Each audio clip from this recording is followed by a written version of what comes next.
Be ready. Start.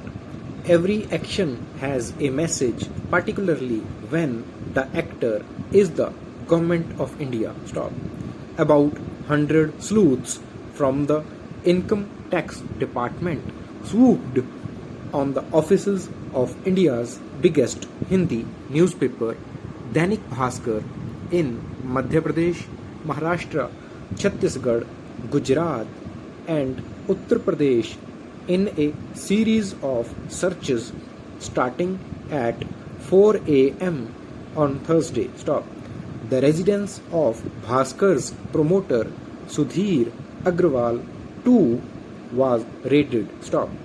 Similarly, IT officials landed up at the offices and residences of Bharat Samachar TV channel's owner, editor, and UP state head in Lucknow the same day. Stop.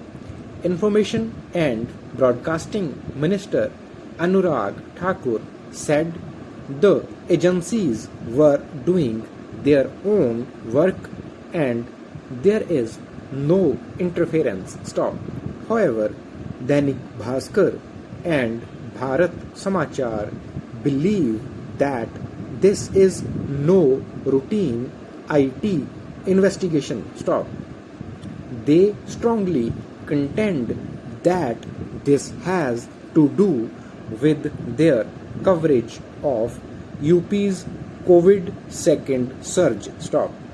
Bhaskar had run a number of stories on the floating corpses on the Ganga and the makeshift graves on its banks, exposing the UP government's gross ineptitude and underreporting of deaths. Stop.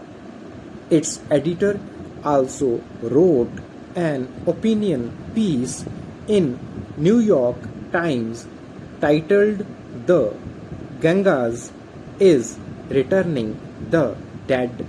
It does not lie." Stop.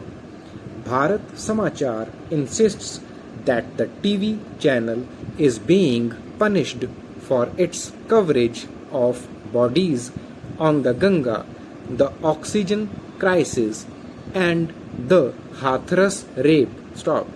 This was one controversy the government could have done without while it was battling accusations of phone tapping in the Pegasus expose. Stop.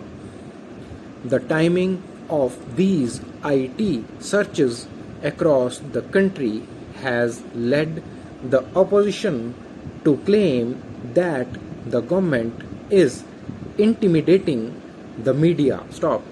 Synchronized raids at two media houses that have been crucial of the government would obviously only lead to such conclusions, particularly in an atmosphere of distrust created by the expose of snooping on the country's opposition leaders, activists, and media professionals. Stop.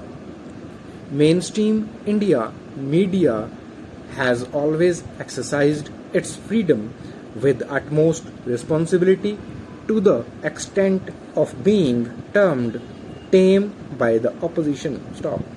If it is still being targeted, if the claims of victimization are true, the government ought to leash its agencies immediately and reassure the media fraternity. Stop. Buoyed by the successful experimentation of admitting girl cadets in the Mizoram Sainik School since 2018-19 and the tentative steps taken subsequently by more schools to follow suit, the government earlier this year finally decided to allow all 33 Sainik schools in the country to take in girls. Stop.